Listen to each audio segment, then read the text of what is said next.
Well, first of all, if you had a stable dollar, then the ability to make money in terms of violent currency trading goes away. When you have a stable currency, even when you have unstable currencies, most countries like to fix or have at least an attachment to another currency to facilitate trade. So you'd see what you had on the Bretton Woods system, pretty good stability. When you have a stable dollar, since commodities are denominated in dollars, the violence you see in commodities goes down, so the ability to play games with that goes down. And you also have, you can now then make positive investments again. No need for exotic instruments to play games with the housing mortgages and the like.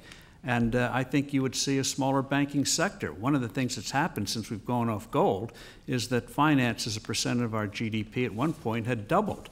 And it should have gone in the opposite direction. Finance should have gone the way of agriculture and other parts where technology takes over and other parts of the economy grow.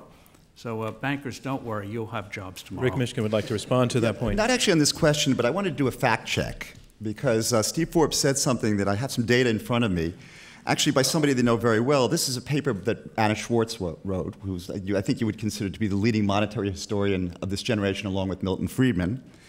And in fact, she looked at different periods, and the period of the classical gold standard, when the US was continually in the gold standard, was not a period of high growth. So the numbers right here is that the US grew at 1.8% per year at that time. What period?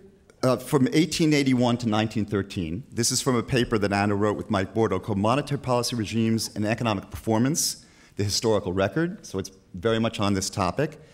Actually, there was a lot of instability, that the standard deviation, how much variability there was 4.9. For her data, looking at the period from 1974 to 1995, which is after Bretton Woods, we went off the gold standard, that we actually had a situation where growth was about the same amount with much less instability. My argument here is not that I think that the gold standard was good or bad for growth, but that was not the key aspect of growth. What was the first time period? The first period is from 1881 to 1913. All right, Jim, you were there. Yeah.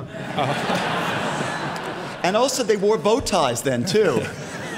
Jim, so he's given you data that throws it back at you. Can you respond to it? Well, first of all, I think it's unfair bringing an electronic device to one of these debates. He's got a piece of paper.